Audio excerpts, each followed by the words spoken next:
Hello friends, कैसे हो आप सब लोग। मॉम केयर चैनल में आपका हार्दिक स्वागत है। तो आज हम बात करने वाले हैं कि बेबी रात को बार बार क्यों उठता है और उठने के बाद रोने क्यों लग जाता है। तो इसके कई रीजंस हो सकते हैं और न्यू मदर्स इन चीज़ों को लेके काफ़ी परेशान होती है कि आखिर हमारा बेबी ऐसा क्यों करता है। तो सबसे पहला रीज़न हो सकता है कि अगर आपके बेबी की नैपी या डायपर गीला है तो भी वो रात को नहीं सो पाएगा, तो भी वो बार बार उठेगा और रोएगा। तो उसके लिए आपको क्या करना है, बेबी की नैपी को बार बार चेक करते रहना है और डायपर को बार बार चेक करते रहना है। डायपर पहनाने के बाद तो बेबी का डायपर इतनी जल्दी नहीं गीला होता है, लेकिन अगर आप उसे नेपी पहना रहे हो तो उसमें क्या होता है, कपड़े की नेपी, तो बेबी बार बार बाथरूम करेगा, उससे वो बिल्कुल भी नहीं सो पाएगा क्योंकि गीला रहेगा। गीले में बच्चे बिल्कुल भी नहीं सोते हैं। तो मैं आपको सजेस्ट करूँगी तो आप बेबी को डायपर पहना कर ही सुलाएं। तो कई लोग बोलते हैं कि डायपर पहनाना बेबी को सही नहीं होता है, उससे रैसेज हो जाते हैं। तो आप ऐसा कर सकते हो, आप अच्छी कंपनी का डायपर लीजिए, जो अच्छी कंपनी का हो, थोड़ा महंगा हो, अच्छा हो। और डायपर लगाने से पहले बेबी को, क्योंकि गर्मियों के दिन है तो उसमें आपको क्या करना है, अच्छे से नारियल का तेल होता है वो ठंडा होता है, तो उससे जहाँ पर आप बेबी को डायपर पहना रहे हो ना, तो वहाँ पर आप उसे अच्छे से तेल से मालिश कर दीजिए। ज़्यादा हल्का फुल्का नहीं लगाना, आपको ज़्यादा तेल से मालिश कर देनी है वहाँ पर। तो आपको डायपर पहना देना है, उससे क्या होगा, बेबी को बिल्कुल भी रैसेज नहीं होंगे और आपका बेबी भी आराम से रिलैक्स होकर रात को सो पाएगा।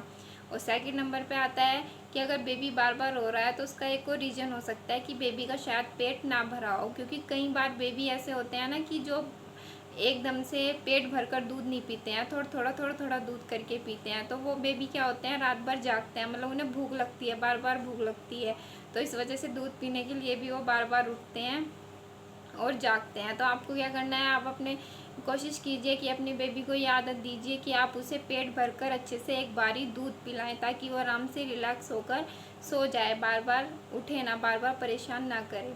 तो थर्ड नंबर पे आता है गैस। अगर बेबी के पेट में गैस बन रही हो, क्योंकि जो 6 मंथ से छोटे बेबी होते हैं तो उनके पेट में नॉर्मल होता है गैस बनना, तो उनके पेट में बहुत ज़्यादा गैस बनती है। तो अगर आपका बेबी 1 घंटे से 1.5 घंटे से लगातार रोए जा रहा है, रोए जा रहा है, तो 90% 95% चांस है आपके बेबी के पेट में गैस बन रही है। तो उसके लिए आपको डॉक्टर से जाकर एक गैस टीका मिलती है, डॉक्टर आपको प्रोवाइड करेंगे गैस की दवाई। गैस टीका भी बहुत अच्छी होती है, सभी डॉक्टर प्रोवाइड करते हैं। तो आप अपने बेबी को, जब भी आपका बेबी 1 से 1.5 घंटे तक लगातार रोए, आधा घंटा हो गया सो रोते रोते चुप नहीं हो रहा है, तो आपको बेबी को गैस टीका पिलानी है, क्योंकि 100% चांस है कि उसे गैस ही हो रही है। तो आप उसे पिलाओगे तो वो रिलैक्स होकर सो जाएगा। और चौथे नंबर पर आता है हमारा कि अगर आपका बेबी रात को ये सब चीज़ें आपने कर ली तो भी नहीं सो पाता है, तो आपको उसके कंफर्टेबल का ध्यान रखना है। जहाँ पर आप उसे सुला रहे हो वो बिल्कुल सॉफ्ट बिस्तर हो उसका, उसे कंफर्टेबल हो। जैसे गर्मियों के दिन है तो उसमें आपको क्या करना है, बेबी को रात को, अगर आपका बेबी 2 मंथ से ऊपर का है तो आप उसे रात को नहला सकते हो। नहलाने सोने से पहले नहलाकर उसे कॉटन के सॉफ्ट खुले ढीले कपड़े पहनाकर ही सुलाइएगा। इससे क्या होगा, बेबी रिलैक्स होकर सोता रहेगा। लेकिन एक बात का ध्यान रखना, जब भी आप बेबी को नहला रहे हो तो नहलाने के बाद तुरंत उसे फ़ैन के या कूलर के नीचे नहीं लेकर आना है, कम से कम 10 से 15 मिनट उसे अलग रखना है। उसके आप बेबी को आराम से सुला सकते हो, मतलब आपको उसके कंफर्टेबल का बिल्कुल ध्यान रखना है।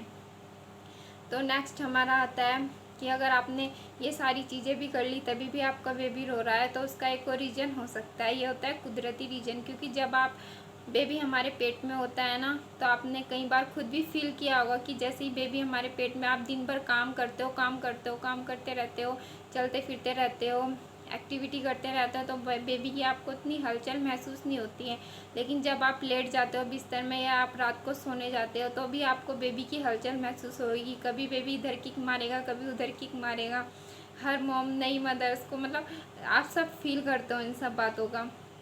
तो इससे क्या होता है कि जैसे ही आपको बेबी को एक अंदर के एनवायरनमेंट की आदत हो जाती है बिल्कुल ही, तो जैसे वो गर्भ में होता है ना, तो वो वैसे ही माहौल में ढला होता है। जैसे ही माँ चलती फिरती रहती है, घूमती फिरती रहती है, तो बेबी थोड़ा ऐसे ऐसे ऐसे झूला झूलने की जो उसकी पोजीशन होती है, तो उसमें वो सोया रहता है, रिलैक्स होके सोया रहता है, उसे वही हैबिट होती है। लेकिन जैसे ही बेबी मदर्स लेट जाती है, आराम करने के लिए, सोने के लिए लेटती है, और तो क्या होता है, वो बेबी का जो झूला होता है ना, वो नहीं होता है, वो बेबी मतलब एकदम रिलैक्स हो जाता है एक जगह पे, तो वो ठीक से सो नहीं पाता है। तो इसलिए बेबी के पेट में ही बेबी का हैबिट होती है दिन में सोने की और रात को जागने की। तो वो हैबिट, जैसे ही बेबी बाहर आएगा तो उसे वो एनवायरनमेंट नहीं मिल पाता है, और वही आदत उससे बाहर आने के बाद भी रह जाती है कि कोई कोई बेबी बिल्कुल दिन में पूरा दिन सोएंगे और रात को पूरा रात जागते रहेंगे। तो इसका तो सॉल्यूशन एक ही है कि आपको बेबी को थोड़ा टाइम देना है, क्योंकि एकदम से बेबी बाहर के माहौल में नहीं ढल पाएगा। धीरे धीरे वो अपने आप को 1 मंथ में 2 मंथ में अपने आप को बाहर के माहौल में ढाल लेगा। तो इसके लिए आप बेबी को टाइम दीजिए, धीरे धीरे उसकी आदत ये ठीक हो जाएगी। तो अगर आपको मेरी ये वीडियो, मेरी ये जानकारी पसंद आई हो तो मेरे चैनल को सब्सक्राइब और वीडियो को लाइक ज़रूर कीजिएगा। मैं आगे भी आपके लिए इसी तरह की बेबी से रिलेटेड वीडियो लेकर आती रहूँगी। Thank you.